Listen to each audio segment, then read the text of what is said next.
Hey everybody, it's time for your next number corner lesson, but you'll notice this number corner lesson has no calendar. We're not updating a calendar today. We're going to update 2 days of our calendar tomorrow. Instead, we're going to look at this worksheet that you were given last week. It is page 63. We're going to look at the answers to this one, make sure we understand how to solve it. If you have not already sent it to me, it is late, and that is a problem. I should already have this assignment handed in.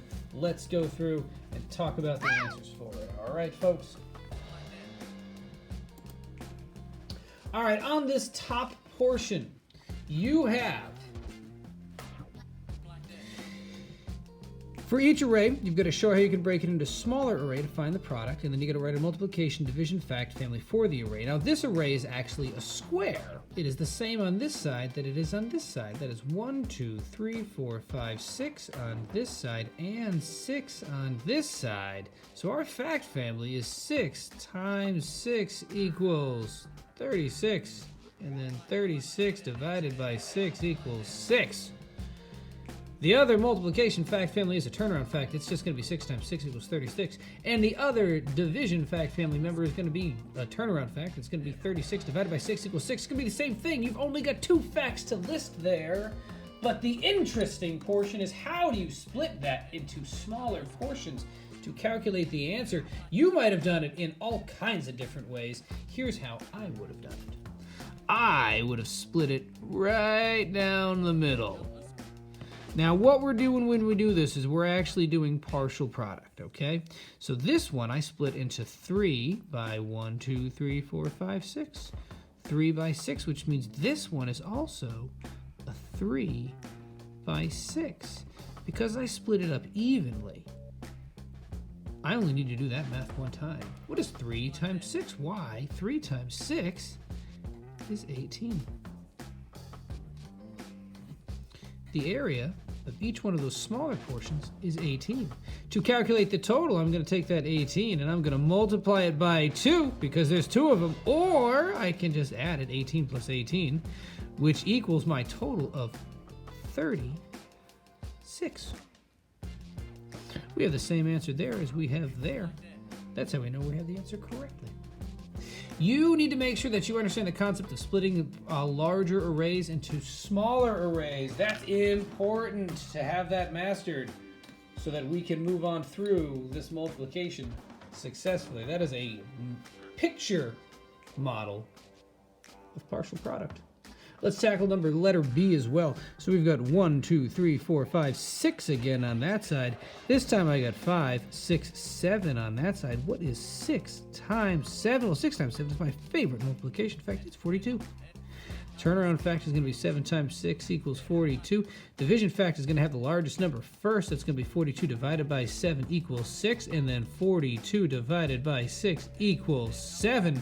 That's not that difficult, but the splitting it up into smaller parts, that's the piece that we really want to pay attention to. Now, with this one, I got 1, 2, 3, 4, 5, 6, 7 on this side. I got 6 on this side. I can't split it up evenly here, but I can split it up evenly here.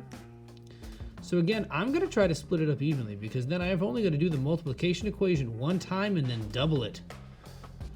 I got 3 on that side, 1, 2, 3, 4, 5, 6, 7 on that side. I got 3 times 7. What is 3 times 7? It's 21. This one's also going to be a 3 by 7. It's also going to be 21. I'm going to take my 21, I'm going to multiply it by 2. I can do 21 times 2 or 21 plus 21, which is going to equal 42. I got the same answer here that I got up there. We used partial products on there to get through it. We're going to look at that last one together, that letter C. This one is also a square. It's 5, 6, 7, 8. 8 on that side, and 5, 6, 7, 8. 8 on that side. So we've got 8 times 8 equals 64. And then we've got 64 divided by 8 equals 8. The turnaround fact on that one is going to be the same. Just like with this first portion here, we don't have to redo that portion there because their fact family's only got 2 facts to it. The part that we really want to be looking at is how to split that into smaller, more manageable portions.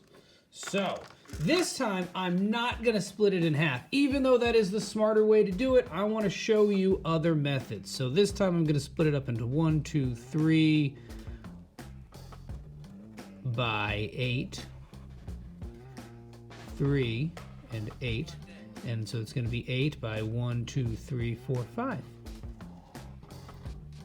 That gives me two equations of 8 times 5, which is 40. And then 8 times 3, which is 24. Take my 40 and my 24 and add them together. I've got 40 plus 24. 4 plus 0 is 4. 4 plus 2 is 6. 64 is my answer. I get the same number there as I have there. That's how I know I did it correctly. I split these into smaller portions to come up with the answers. All right, this bottom portion could be a bit of a struggle for some of you, but others of you might have found it to be very easy.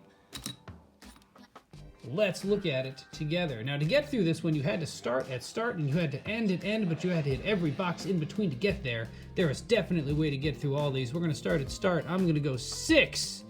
Can I go 6 divided by 56? I could not, because I'm not going to end up at a whole number. I could do 6 times 56, but there's no number here that's going to be larger than that one, so I'm just going to go down. Obviously, it's going to be 6. It's either 6 divided by 6, which equals 1. There's no 1, so it's going to be 6 times 6, which gets me to 36. That's my first equation. 6 times 6 equals 36. Now that I'm at that 36, I can take that 36 and I can divide it by 8, or I can divide it by 9. Does 36 divide evenly into 8? Does it 36 divide evenly into 9? Well, I know that if I take 36 and I divide it into 9, that's going to equal 4, and there's a 4 right there.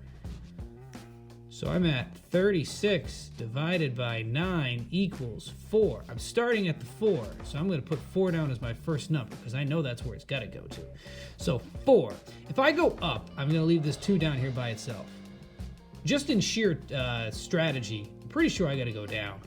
4 times 2 is going to equal 8. Ooh, and then I can go across to 8. I can cross. 4 times 2 equals 8. I start at 8.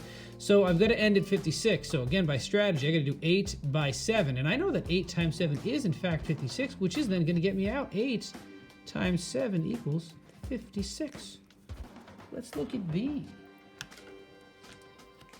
B starts at 21, so I'm going to put 21 down as my first number, even if I don't know what I'm going to do with it. Now, I can take 21 and I can divide it by any one of these numbers or multiply it by any one of those numbers. Only one of those is going to make sense, and it's going to be dividing by 3, because that is going to equal 7. 21 divided by 3 equals 7. Now, I'm at that 7. Which way should I go? I should go up, because 7 times 4 is 28. I'm going to start at 28 right there. Because I'm starting at a large number, I'm probably going to divide. Now, am I going to try to divide 28 by 14? If I divide 28 into 14, that's going to put it into 2 groups. So I'm going to cross right down there to that 2. 28 divided by 14 does, in fact, equal 2. Now I'm at 2. I got to end at the 18, so I'm going to have to go down to 9 and then across to 18. 2 times 9 equals 18, and that gets me out. We've got one more to look at. We're going to start at 32. So I'm going to put 32 down. 32, I'm probably going to divide it because I can't imagine that my number is going to get much larger. And again, looking at strategy, if I look at those other numbers, there's no other number that's large enough. So it's got to be division. 32 divided by something. I can divide it by 7. I can divide it by 2. I can divide it by 4. Only one of those is going to make sense because the answer is going to be right next to it. It's going to be 8. 3 divided by 4 equals 8. When I say 3, I mean 32 divided by 4 equals 8. Ended with 8, so I'm going to start with 8. 8 times 2 equals 16. And I can see just by looking at it that if I go any other direction, I'm going to leave that 2 by itself. So I'm going to go up to the 2 and I'm going to go down to the 16. You can cross when you do these. I ended on 16. I'm going to start on 16. This time I'm going to divide. Because if I take that 16 and I multiply it by 4, it's going to be a really large number that's not here. So it's got to be division. I already used this 4. So it's got to be one of these two 4s. If I go up to this 4, I'm going to end up leaving this 4 all by itself. So I'm going to go to this 4 because 16 divided by 4 equals 4. Now I'm at 4. I'm going to multiply by 7 to get me to 28 and then out. Those are your answers. Page 63. 63 should have already been submitted to me. This is for your own benefit, so you can check your work, folks. Check your work. Page 63. I hope you're all done checking your work, because here's your new assignment. Oh, this one's going to be a doozy. Time fractions story problems. I'm really excited about this one. So for us to manage this, we need to be able to take a clock, an analog clock, and split it into smaller fractional portions. So we're going to look at how to do that and what some of those should be. So first thing's going to do is look at a clock. So for us to manage this, I have made for you a short digital tutorial. At 2:05, Tom said the school is over in 3/4 of an hour. What time is school over? Well, school's going to be over in 3/4 of an hour. We just looked at how much a 1/4 of an hour is. 1/4 of an hour is equal to 15 minutes. So, if it's going to be over in 3/4 of an hour, I'm going to end up doing 15 3 times, because that is going to equal 3/4 of an hour. That is going to be 45 minutes. So, Tom said that school's over in 45 minutes. What time is school over? Well, I'm going to add 45 to 2:05. 2:05, because I'm not exceeding 60 minutes. I can just add those together and be done with it. At 2:05, Tom said school is over in 3/4 of an hour. What time is school over? Well, my answer would say, in a complete sentence, school will be over at 2:50. As you go through the rest of these, you're doing assignments just like that. Deb's friend Colin said, let's meet them all in 1 1/3 of an hour. Bob said the movie starts in a half an hour. How much is half an hour? How much is 3/4 of an hour? How much is a half an hour? How much is 2/3 of an hour? How much is 2/4 of an hour? How much is 1/4 of an hour? You've got that short tutorial that outlined all those. I would check that out. That's also attached to the assignment post for this one. Time, fraction, story problem. I'll be looking for this on Friday. If you have it done early, feel welcome to send it to me, because remember, tomorrow's Wednesday. You're going to be getting a check-in on all those assignments that you've done. I hope they're done.